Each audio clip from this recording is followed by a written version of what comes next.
যুক্তরাষ্ট্রের বর্তমান president Donald ট্রাম্পের বিরুদ্ধে নতুন করে ষড়যন্ত্রের অভিযোগ দেশের রাজনৈতিক মহল এবং আন্তর্জাতিক গণমাধ্যমের তোলপাড় সৃষ্টি হয়েছে।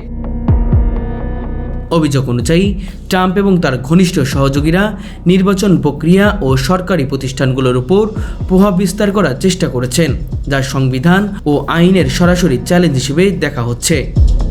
বিশেষজ্ঞরা বলছেন, এই ধরনের কর্মকাণ্ড শুধু রাজনৈতিক স্বচ্ছতা হ্রাস করবে না, বরং সাধারণ নাগরিকদের মধ্যে সরকারের প্রতি আস্থা কমিয়ে দেয়। তদন্তকারীরা উল্লেখ করেছেন যে ট্রাম্পের সময়কালে কিছু গুরুত্বপূর্ণ নথি ও তথ্য প্রভাবিত করা হচ্ছে। ভোট গণনার ফলাফল প্রভাবিত করার চেষ্টা চালানো হয়েছে এবং সরকারি প্রক্রিয়ার অনিয়ম ঘটানো হয়েছে।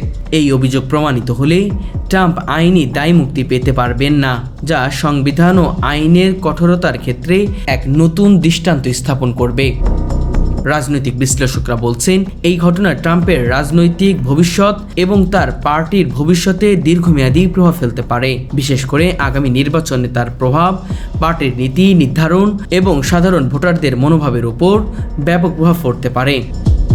দেশের অভ্যন্তরীণ রাজনীতিতে এই ঘটনা ভোটারদের মনোভাব, পার্টির অভ্যন্তরীণ ঐক্য, সরকারের স্থিতিশীলতার উপর দীর্ঘমেয়াদী প্রভাব ফেলবে। তাই শুধু ট্রাম্পের রাজনৈতিক ভবিষ্যৎ নয়, পুরো দেশ জুড়ে গণতান্ত্রিক প্রক্রিয়ার বিশ্বাস ও স্বচ্ছতায় এক মুহূর্তেই নতুন পরীক্ষার মুখোমুখি। ডোনাল্ড ট্রাম্পের বিরুদ্ধে অভিযোগগুলো জাতীয় তদন্ত সংস্থা ও ফেডারেল আদালতের মাধ্যমে অনুসন্ধান করা হচ্ছে। প্রমাণিত হলে ফেডারেল আইন অনুযায়ী মামলা চালানো হতে পারে। এই অভিযোগ ট্রাম্পের 2025 সালের পুনর্নির্বাচন প্রচেষ্টাকে প্রভাবিত করতে পারে এবং পার্টির অভ্যন্তরীণ নেতাদের মধ্যে বিভাজন বাড়াতে পারে। নির্বাচনী কমিশন এবং সংবিধান বিশেষজ্ঞরা সতর্ক করে বলছেন, প্রমাণিত ষড়যন্ত্রে ভোটারের স্বচ্ছতা ও বিশ্বাসঘাতকতাকে দীর্ঘমেয়াদীভাবে প্রভাবিত করবে।